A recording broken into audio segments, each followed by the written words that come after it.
បាទសូមនមស្ការក្រាបថ្វាយបង្គំចំពោះគុណព្រះរតនត្រ័យទាំង3មានគុណព្រះពុទ្ធគុណព្រះធម៌គុណព្រះសង្ឃជាទីពឹងជាលឹក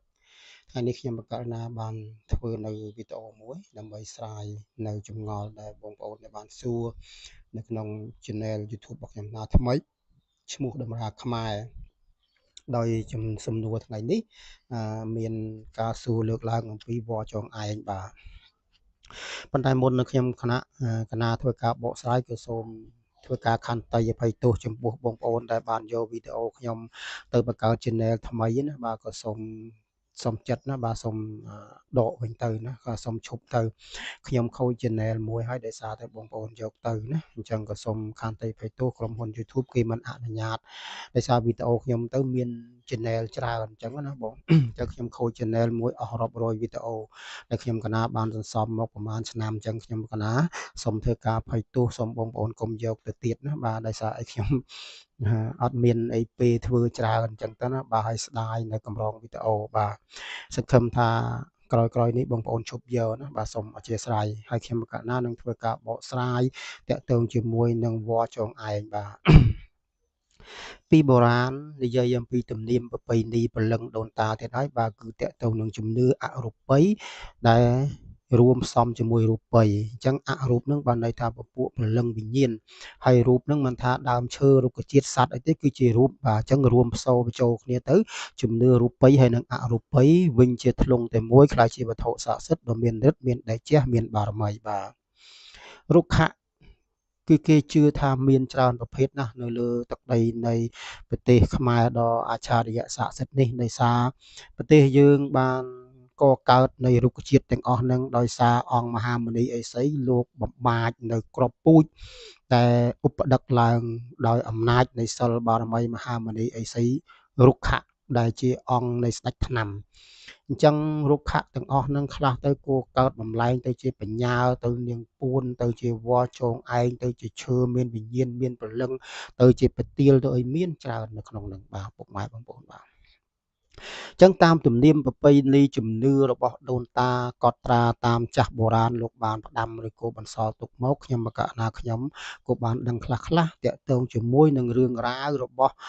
ប្អូនប្រុសម្នាក់ដែលមិនមានឈ្មោះទេដែលគាត់សួរថាតើវល្លិចងឯងប្រើខាងអ្វីដែរបាទពីបុរាណគេនិយាយអំពីវល្លិ9ជុំបាទបើវល្លិនោះចងដល់ទៅ9ជុំបាទបានន័យថារាល់ចំណងខ្នោះរាល់ចំណងទាំងឡាយណាដែលមានដាក់លើយើងអកើតទេប៉ុន្តែវល្លិនោះត្រូវយកមកធ្វើម៉េចឲ្យបានចូលទៅក្នុងសាច់របស់យើងបុរាណណាបាទដូចជាការបញ្ចូលនៅក្នុងសាច់ឬមួយក៏យកទៅដោះជាមួយសាក់នឹងខ្លួនសាក់នឹងខ្លួនទៅដើម្បីឲ្យវាមានគេហៅថាសិលមានវិជ្ជាមានបារមីនៅក្នុងនឹងជាមួយលោកគ្រូគេបញ្ចុះនៅមុនវិជ្ជាដែរបាទហើយមួយទៀតបើវល់ចង1ឬក៏ចង3ភាគច្រើនគឺយើងច្រើនតែចងតែមួយទេឬក៏រុំ9រុំ7ប៉ុន្តែបើវាចងដល់7បានវាខ្លាំងប៉ុន្តែមិនមែនថាចងតែមួយនឹងអត់មែនថាចងតែមួយនឹងខ្សោយទេពុកម៉ែបងប្អូនបាទដំណាលរឿងរ៉ាវមួយកូនសិស្សរបស់ខ្ញុំបកណាខ្ញុំបាទនៅសៀមរាបបាទ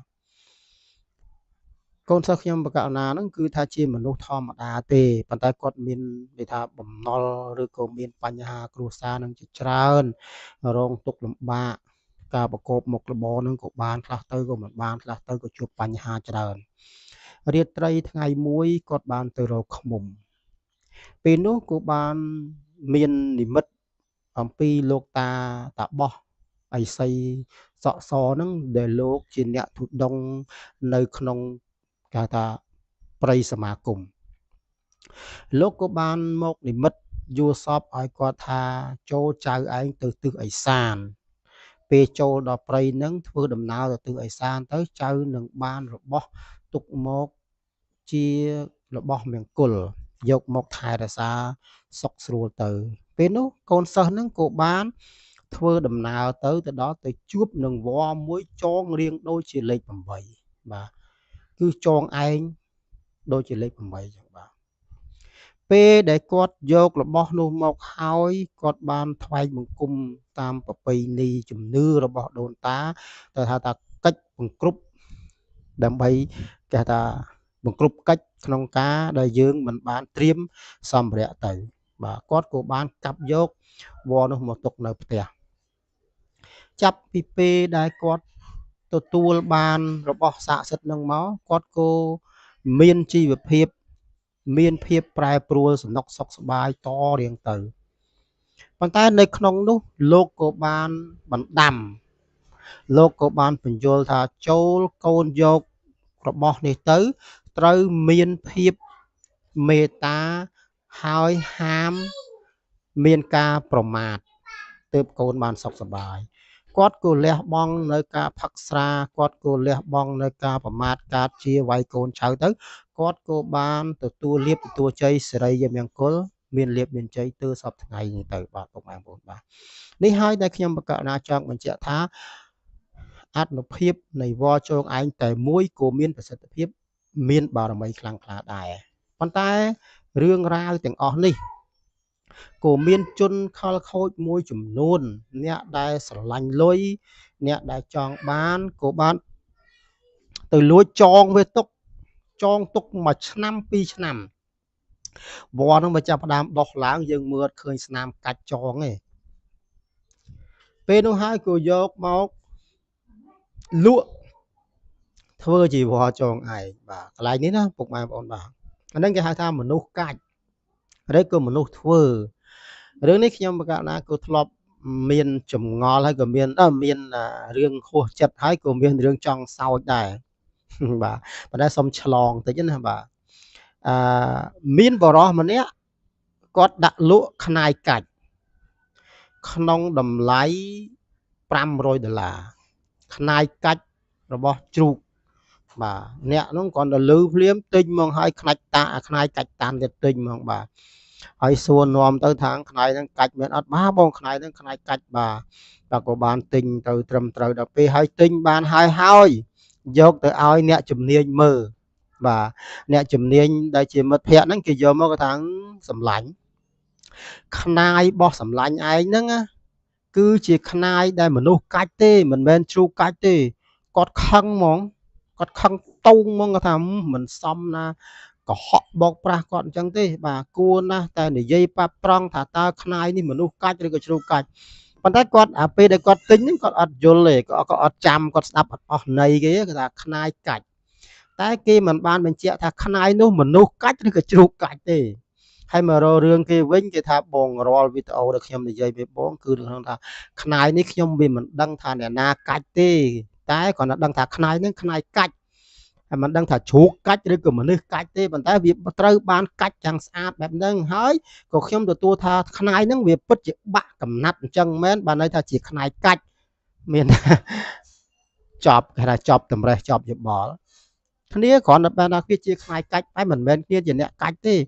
ប៉ុន្តែមិនដឹងថាជាណាអ្នកកាច់មិនដឹងថាជ្រូកជាអ្នកកាច់ឬក៏អត្រៈបុលអិចខ្នងបថៅជាអ្នកកាច់យើងអត់ដឹងបាទតែគ្នាប្រាប់តាមដំណើរបែបហ្នឹងថាជាខ្នាយកាច់អញ្ចឹងទៅ